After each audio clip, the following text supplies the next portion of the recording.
你係咪都試過遇到唔順心嘅事，生意失敗，感情觸礁，又或者硬係覺得頭頭碰着黑，夜晚瞓唔着，個心無端端慌起上嚟，又講唔出究竟驚啲乜？呢個時候，好多人就會走去廟裏面拜神求佛，或者喺屋企對住本經書日念夜念。你心裏面好急，好想有一股神秘嘅力量可以幫你撥開雲霧，甚至天葬好運，幫你渡過眼前嘅難關。但係求咗咁耐，念咗咁多遍，點解好似越求越唔靈，甚至個心越念越亂？生活嘅困境依然喺度，無絲毫改變。其實唔係神佛唔幫你，亦都唔係啲經文無效，真相係你由頭到尾都念錯咗。你以為念經係同佛祖做交易，以為俾咗香油錢，念夠1萬遍，個天就會派個金甲護法神落嚟保佑你，幫你擋災。呢個就係點解你一直行緊衰運，越求越灰嘅根本原因。我哋先嚟睇下一個人點解會行衰運。一個人行緊衰運嘅時候，最明顯嘅特徵係咩？唔係銀包冇錢，而係心神恍惚。你留意下身邊嗰啲運氣好差嘅人，或者回想下你自己最迷茫嘅時期，係咪行路會跌倒，做嘢會丟三落四，同人講兩句就無名火起？呢個時候你去做任何決定，9成9都係錯嘅，因為你個心亂晒大坑，你嘅注意力全部被焦慮、恐懼同埋怨氣扯住走。喺佛教大乘教典入面，心經係文字最少，但蘊藏住最深奧微妙智慧嘅經典。好多人話念誦心經可以驅走身邊啲陰邪嘢，令人行好運，聽落好似好玄妙，甚至有啲迷信色彩。但講到底，咩係陰邪？所謂嘅陰邪，咪就係你心入面嗰啲負能量，嗰啲揮之不去嘅恐懼，同埋對命運嘅怨恨咯。當你個人充滿住呢啲負面情緒，你成個人嘅磁場就係灰暗嘅，自然容易惹埋啲唔好嘅人同事。一單少少嘅是非落喺你身上，都會被放大成大災難。而心經就係一股自正自陽嘅力量，佢嘅作用唔係從天庭召喚天兵天將嚟幫你打交，而係做一條定海神針，攝住你嗰個飄忽不定嘅心神。心定咗，你嘅氣場先至會轉清，好運先有路可以入嚟。但問題嚟啦，點解你都有念，偏偏就係定唔到個心？因為你帶住貪求嘅心去念。好多人走入寺廟，跪喺蒲團上面，個腦入面全部都係算盤聲。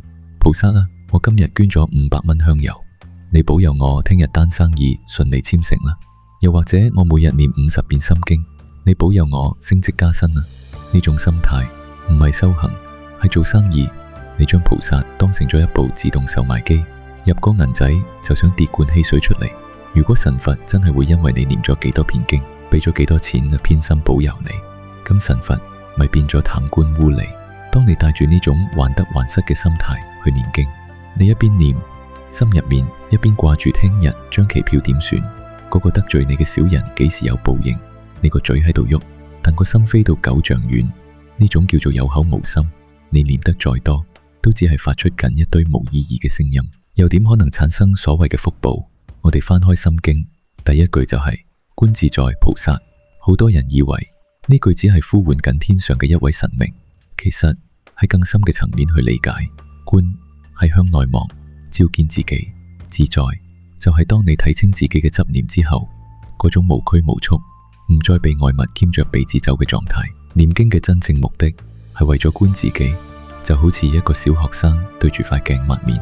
如果塊鏡上面全部都係泥巴，即係你嘅貪念同焦慮，你點可能睇得清楚自己邊度污糟？念誦經文就係幫你慢慢抹走鏡上面嘅泥巴。你喺字句之中照見自己嘅不足，發現原來自己一直以嚟嘅痛苦都係源於放唔低某啲執念，從而學識改掉自己嘅惡習。呢個先至係念經得大利益嘅七門。當你個心靜落嚟，唔再向外苛求，而係向內修正，你嘅智慧就會增長。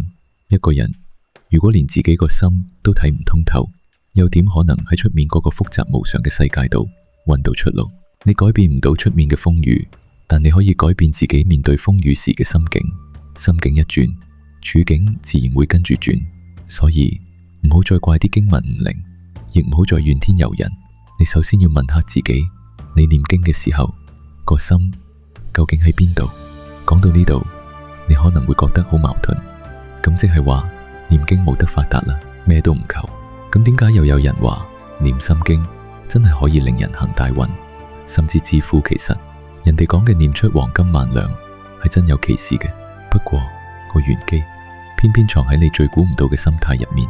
究竟係咩心態可以令人轉運致富？好多人一聽到致富呢兩個字，隻眼就即刻發光，以為念熟咗篇經文，聽照碼彩票就會中頭獎，又或者行出街會無端端執到舊金。如果你仲係咁諗，就證明你依然停留喺向外貪求嘅迷局入面。其實念出黃金萬兩嘅秘密，從來都唔係天降橫財，而係兩個字：放低。我哋先嚟探討吓，究竟咩先叫做有錢？喺世俗嘅眼光入面，戶口有幾千萬，揸靚車，住大屋就叫做有錢。但你留意下身邊嗰啲所謂嘅富豪，有幾多人係真正開心嘅？有啲人日日驚住股市大跌，夜夜失眠；有啲人驚被人呃身家，對身邊所有人都起疑心。佢哋物質上係富翁，但精神上就係一個乞兒，每日都被恐懼同焦慮折磨。呢種人就算擁有成座金山，佢都係一個窮人。而佛教所講嘅致富，首先係講心中富有。一個人如果心中富有，佢就唔會再被外界嘅物質牽住行。你可能會話，講得好聽，我聽日都要交租啦。心中富有可以當飯食咩？冇錯，我哋都係凡人，都要食飯。但奇妙嘅地方就喺呢度，當你開始追求心中富有，放低對金錢嗰種病態嘅執着時，現實中嘅財富反而會慢慢向你靠攏。點解會咁？答案就藏喺心經入面嗰句好出名嘅經文：心無無礙，無怖礙故，無有恐怖，遠離顛倒夢想。呢廿幾個字就係轉運同致富嘅核心密碼。我哋用大白話嚟拆解下，咩叫做念愛？就係你心入面嗰啲解不開嘅結，放唔低嘅執念。你成日掛住琴日跌咗個1000蚊，掛住老闆點解唔升你職，掛住隔籬屋個陳師奶點解睇你唔順眼。呢啲全部都係念愛。當你個心裝滿咗呢啲垃圾，你自然就會生出恐怖、驚失去、驚失敗、驚被人睇唔起。一個人帶住恐怖去做人做事，係注定會失敗嘅。試幻想下，有兩個人一齊做生意，第一個人每日都擔驚受怕，算死草，連1毫子都要同個客計較。個客手尾嫌貴，佢就面黑；生意跌咗少少，佢就慌失失，亂咁減價或者入錯貨。呢種人，佢嘅氣場充滿住焦慮同窮酸氣。啲客同合作伙伴一埋佢身，就會覺得好唔舒服，自然避之則吉。而第二個人，佢日日修持心經，將無聊愛融入咗生活。佢明白世事無常，生意有起有跌係好正常嘅事。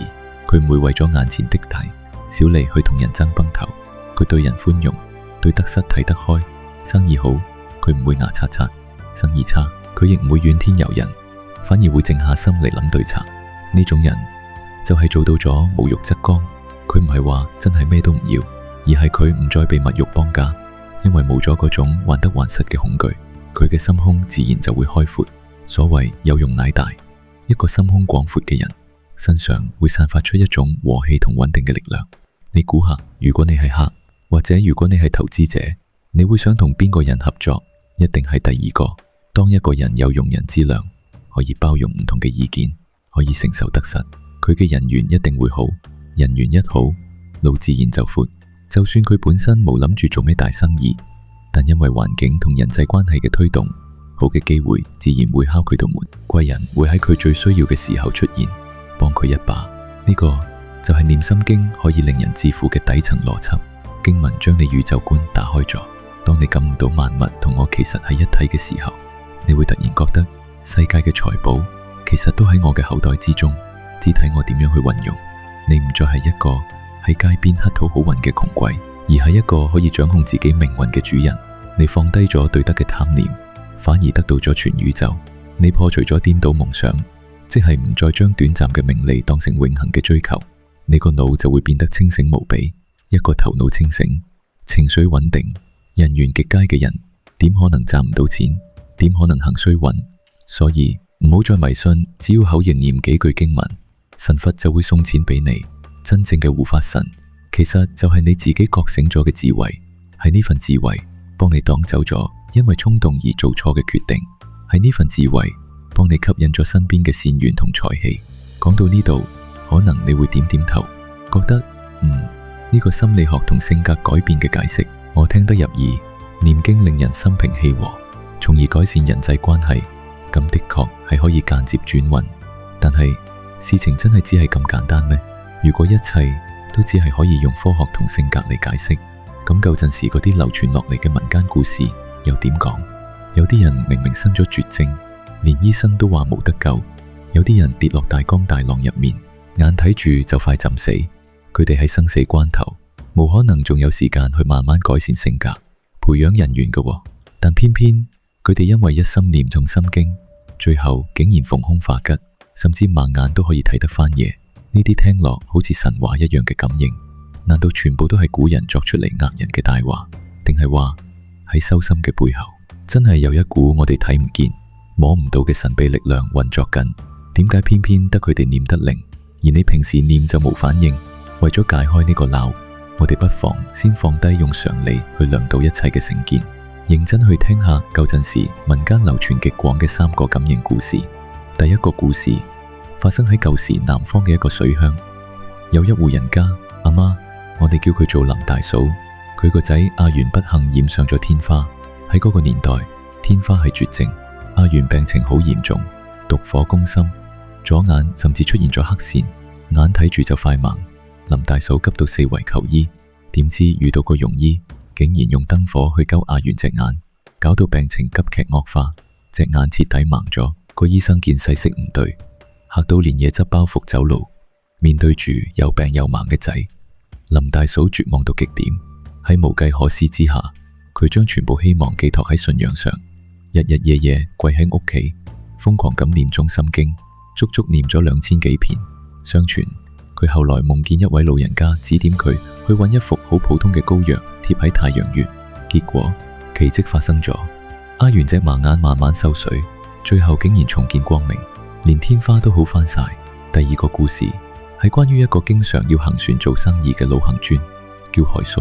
海叔平時都有持誦心經嘅習慣，從不間斷。有一年春天，佢坐船翻鄉下，點知喺大江之中遇到狂風急流，成隻船翻晒。喺水流湍急嘅江入面，人好容易就會被捲入水底浸死。海叔跌落水之後，漂流咗成10幾里路。喺生死關頭，佢做咗一個反常嘅舉動，佢冇好似其他人咁驚恐萬分，亂咁掙扎，而係合埋雙眼，將精神全部集中，一心一意默念心經。據海叔後嚟憶述，當時佢覺得冥冥之中好似有股力量，或者有嚿嘢托住佢對腳，令佢可以喺大浪之中保持直立。最後捱到有人嚟救佢上岸。第3個故事更加玄妙。話說有一個準備去考功名嘅讀書人，叫小峰。就喺臨考前，佢突然生咗場怪病，發高燒昏迷。喺夢入面，佢見到2隻貓、3隻老鼠同埋8隻青蛙流住血咁行埋嚟索命。小峰嚇到飆冷汗，突然醒起，原來佢細個嗰陣好貪玩，成日當正自己係審死官，命令啲下人將捉翻嚟嘅貓、老鼠同青蛙當犯人咁嚴刑拷打，活活折磨致死。呢啲細個無心之失嘅殘忍遊戲，估唔到喺陰間嘅記錄度竟然算得清清楚楚。為咗解開呢段業債，小峰醒翻之後，痛定思痛，發下重誓要念誦5萬遍心經去超度呢13條命仔。民間流傳，陰間嘅判官原本覺得小峰骨子裏太過殘暴，如果俾佢考到功名做咗官，一定會荼毒蒼生，諗住直接收佢走。但見佢肯誠心悔過，日夜當經，念出一片慈悲心，上天有好生之德，於是決定俾次機會佢改過自新。最後小峰不藥而癒，順利過關。好啦，聽完呢3個傳說，你而家個心入面係咩感覺？你可能會覺得，哇，真係咁神奇，念下經就可以醫好盲眼，落水唔死，連冤親債主都可以化解。然後你可能就會諗，等我都翻去狂念心經，睇下可唔可以幫我解決眼前單大官司，或者醫好我隻50肩先。如果你真係咁諗，咁你就跌入咗另一個迷信嘅陷阱。我哋試下撩開呢啲傳說嘅神話外衣，用修心嘅角度去睇清楚入面嘅玄機。點解偏偏係林大嫂、海叔同小峰念得咁靈，而你平時念就冇反應。你留意下佢哋三個當時嘅處境，佢哋全部都處於生死邊緣或者極度絕望嘅谷底。喺嗰個瞬間，林大嫂冇心機去諗聽日買餸要幾多錢，海叔冇時間去心痛浸壞咗嗰批貨值幾多錢，小峰亦都放低咗對功名利祿嘅執着。喺生死面前，人類所有嘅貪念、雜念、面子、虛榮，全部被強制清零。佢哋個心喺嗰一刻100%定咗落嚟。海叔喺急流中無亂掙扎，因為心經攝住咗佢個心神，令佢冷靜，保留咗體力。呢個就係佢執翻條命嘅關鍵。趙峰念經唔係為咗敷衍了事，而係真正生起咗大慚愧心同慈悲心。佢嘅心念由殘暴轉化為善良，心境轉變，身體嘅氣場同免疫力自然會跟着改變，病痛自然容易消散。所謂嘅神蹟，其實就係當一個人嘅心純粹到一塵不染、極度專注嘅時候，所爆發出嚟嘅巨大生命潛能。經文只係一條鎖匙，幫你打開你自己心入面嗰個寶藏。但係返到現實生活，點解你求神拜佛、念經重咒咁耐，身邊都冇出現過所謂嘅護法神幫你渡過難關？因為你平時念經個心實在太散、太雜啦。你以為念經好似曹積分咁，只要合埋雙眼，嘴裏面口黑研究1000遍、10000遍，天庭就會有神仙幫你登記造冊，夠分就換一個好運俾你。你一邊念經，個腦一邊仲掛住今晚食乜餸，股票升定跌，個同事點解督你背脊。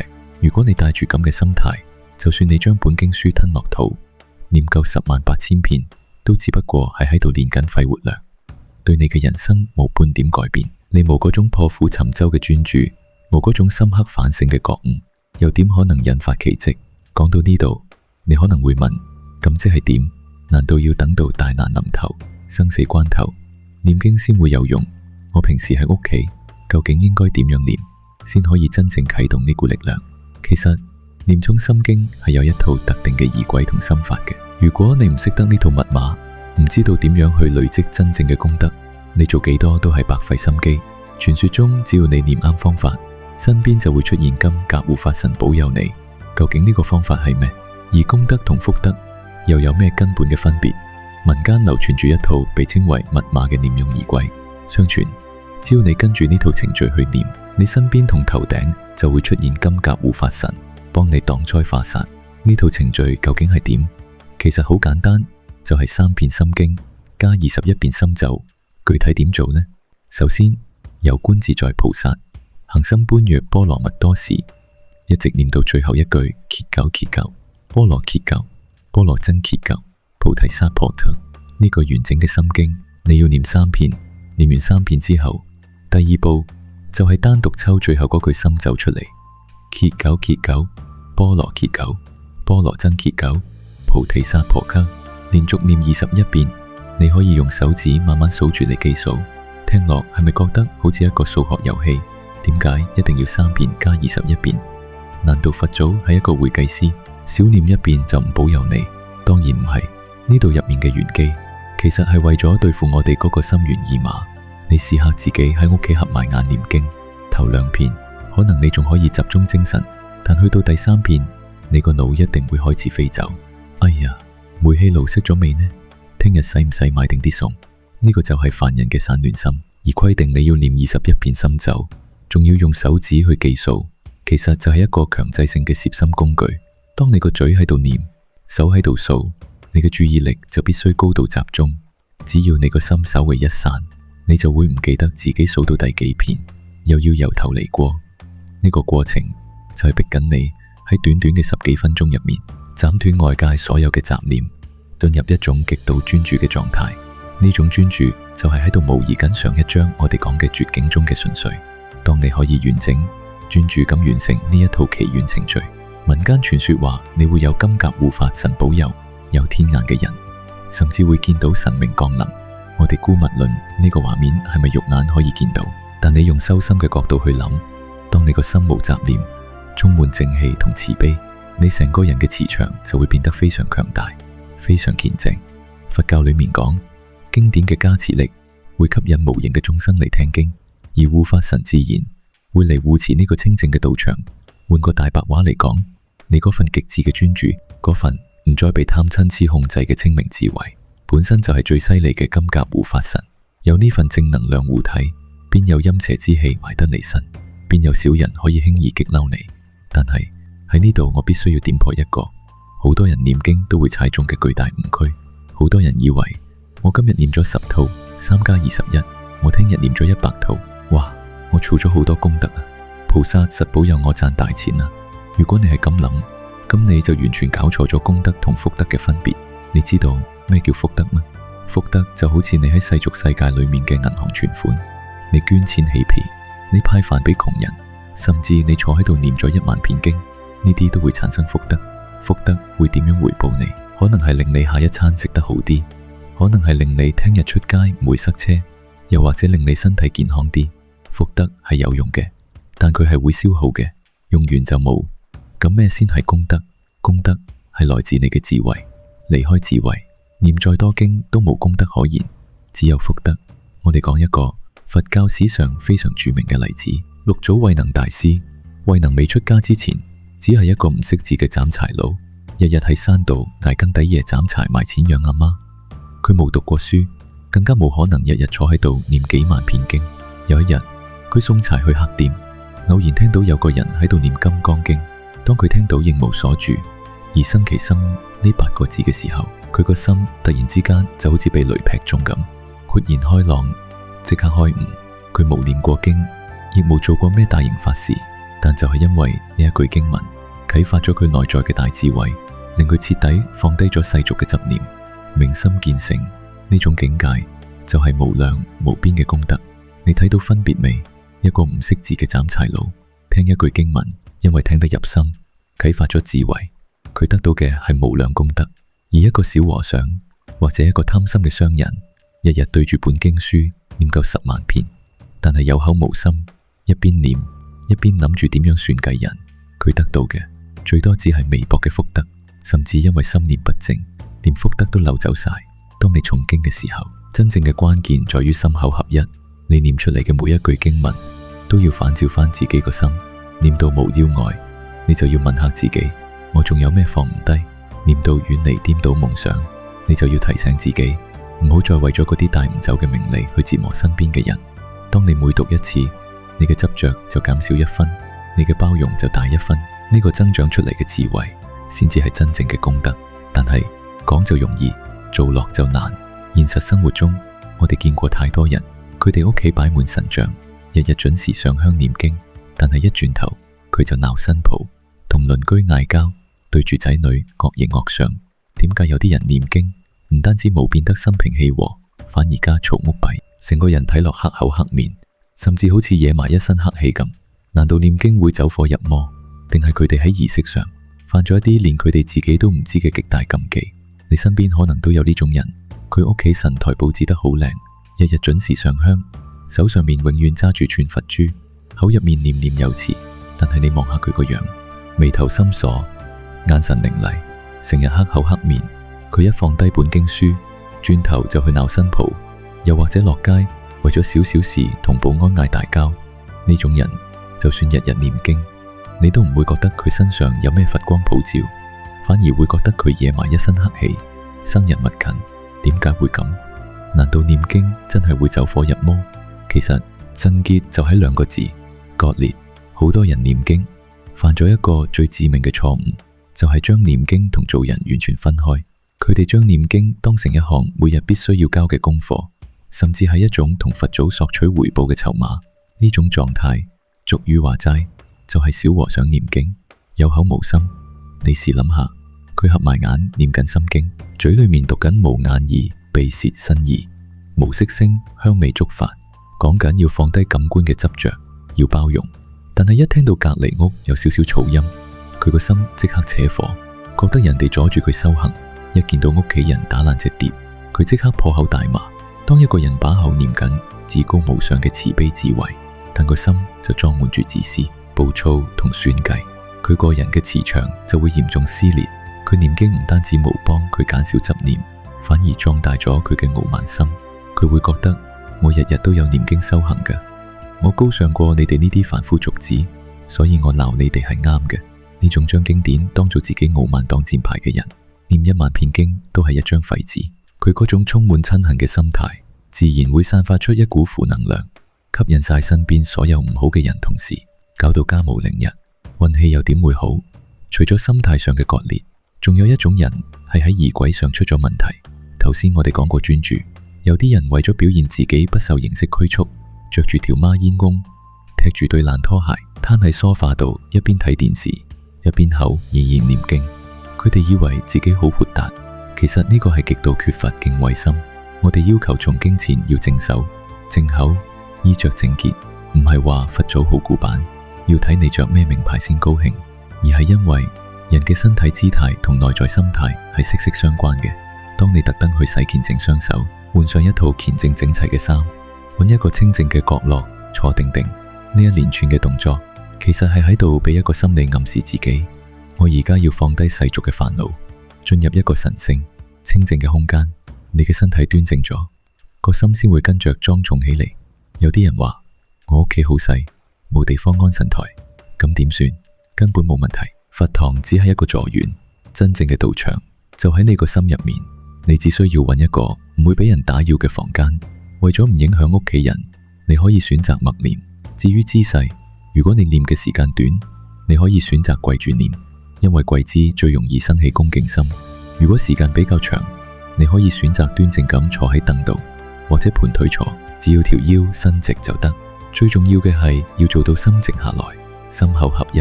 咩叫心口合一？當你念出一句經文，你個腦要清清楚楚知道自己念緊乜，你個心要與這句經文嘅境界相應。你念到一切苦厄，你個心就要生起一份大願，願自己同身邊所有人都可以解脫痛苦。你念到不生不滅、不垢不淨，你就要提醒自己，唔好再為咗生活中嘅得失而大喜大悲。當你真正做到心口合一，奇妙嘅事就會發生。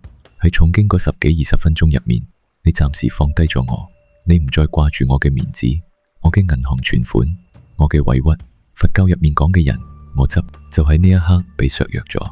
執着一少，你本來就擁有嘅清明智慧就會透出嚟，你睇嘢會通透啲，冇咁容易發脾氣。每一次誦經就係一次對心靈嘅大掃除。當你掃走咗啲垃圾，增加咗智慧，呢個過程就係累積緊真正嘅功德。帶住呢份功德返去現實生活，你會發現你對住嗰個平時好乞人憎嘅同事，竟然可以笑得出。面對生意上嘅阻滯，你竟然可以冷靜應對。唔係個天師射咗啲好運俾你，而係你個心轉咗，所以你嘅世界跟着轉咗。講到呢度，你可能會突然醒覺，原來由頭到尾，所謂嘅金甲護法神，所謂嘅轉運擋災，全部都係圍繞住自己個心嚟做文章。究竟我哋呢個睇唔見、摸唔到嘅心，係咪真係有咁大威力？佢係咪真係可以好似風水大師咁改寫我哋一生嘅命數？如果所有嘅命數講嘅其實都係你個心，咁當你身處人生最低谷，覺得個天要逼死你嘅時候，你究竟要點樣轉念先可以迎來真正嘅生機？喺現實生活入面，好多人一遇到唔順利，就會即刻諗起去睇風水、算八字。有人甚至肯使幾十萬，請個大師返嚟幫屋企改大門方向，擺個什麼7星陣，又或者喺東南西北放滿晒水晶，希望可以扭轉乾坤，迎來好運。但其實世間上最頂級嘅風水，從來都唔喺你間屋度，而係喺你自己身上。而你身上最核心嘅風水，就係你個心。佛教裏面有一句好出名嘅說話，叫做萬法唯心造，聽落好玄妙，好似啲咩深奧嘅大道理。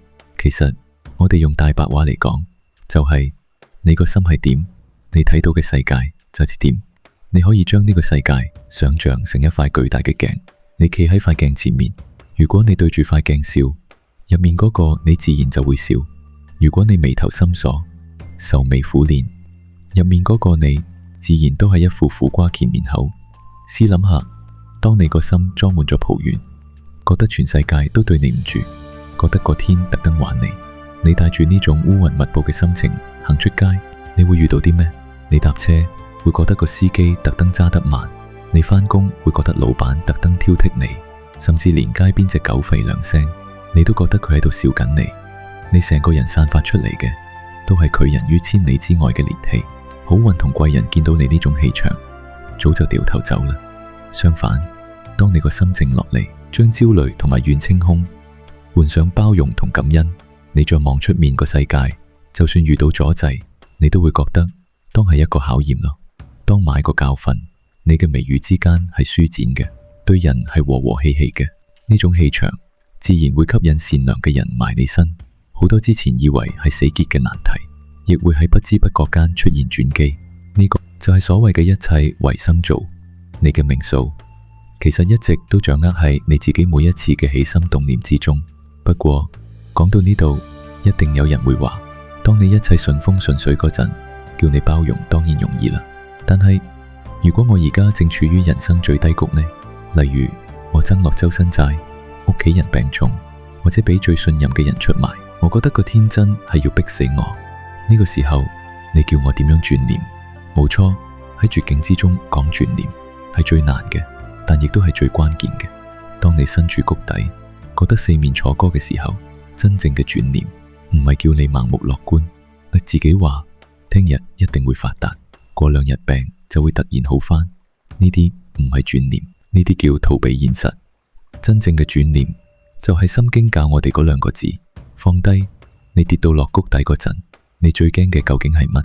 其實你驚嘅無非就係失去，驚失去面子，驚失去僅有嘅身家，驚失去感情，甚至驚失去生命。你因為太驚，所以你雙手會揸得好緊好緊，就好似喺沙灘度揸住一把沙咁。你越用力握實個拳頭，啲沙就流失得越快，你個心就越痛苦。呢個時候，你唯一可以迎來生機嘅做法，就係喺心底入面同自己講一聲：算啦，最差嘅結果咪就係咁咯，我接受。當你真正肯去接受嗰個你最恐懼嘅結果時，奇妙嘅事情就會發生。你心入面嗰種綁住你透唔到氣嘅恐怖，會瞬間消失。正如經文所講，無有恐怖，遠離顛倒夢想。你唔再同命運死磕，你慢慢放開緊握住嘅拳頭。當你對手鬆開咗，好運、轉機同埋清明嘅靈感先至有空間跌落你嘅手心。好多絕處逢生嘅真實經歷都係咁樣發生嘅。當事人喺最絕望嗰一刻，突然之間睇開咗，唔再執着要點樣去贏，反而心胸一闊，腦海裏面靈光一閃，竟然揾到咗之前一直睇唔見嘅出路。呢個就係心轉命就轉嘅最高境界。所以我哋再翻轉頭睇翻成個心經嘅智慧，佢從來都唔係一本用嚟同神明做交易嘅帳簿，更加唔係你跌錢落去就會跌個好運出嚟嘅許願池。佢係一本徹頭徹尾嘅修心說明書。佢教你點樣喺順境中保持清醒，喺逆境中放低執着。當你明白咗呢個道理，你每一次念誦經文就唔再係為咗湊夠幾千片嘅數字，而係為咗幫自己塊心靈大鏡抹走上面嘅灰塵。每一次嘅反省都係為咗積累一份通透世事嘅大智慧。當然，古人留落嚟嘅智慧，我哋去修持，唔係話包你一定無病無痛、長命百歲、逢老必迎。但古人覺得修持正念對我哋跨越人生難關有莫大嘅幫助。試下將空讀經典變成一種向內觀照嘅習慣，你會慢慢發現生活入面嗰啲原本以為過唔到嘅驚濤跌落，最終都會化成雲淡風輕。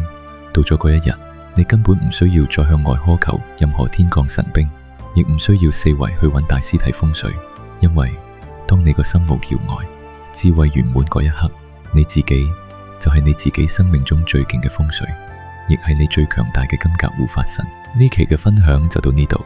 如果你覺得今集嘅內容對你有一絲絲啟發，或者令你個心稍微安定咗少少，希望你可以點個讚，並且訂閱呢個頻道，陪我一齊喺呢條修心嘅路上慢慢行。最後，我想喺評論區同大家做一個小細節嘅互動。喺評論區寫低你而家最放唔低，或者最令你焦慮嘅一件事，唔使怕羞，亦唔使覺得自己好脆弱，寫出嚟個心就會鬆啲。當你枕下發佈嗰一刻，可能就係你真正放低執念，迎來人生轉機嘅開始。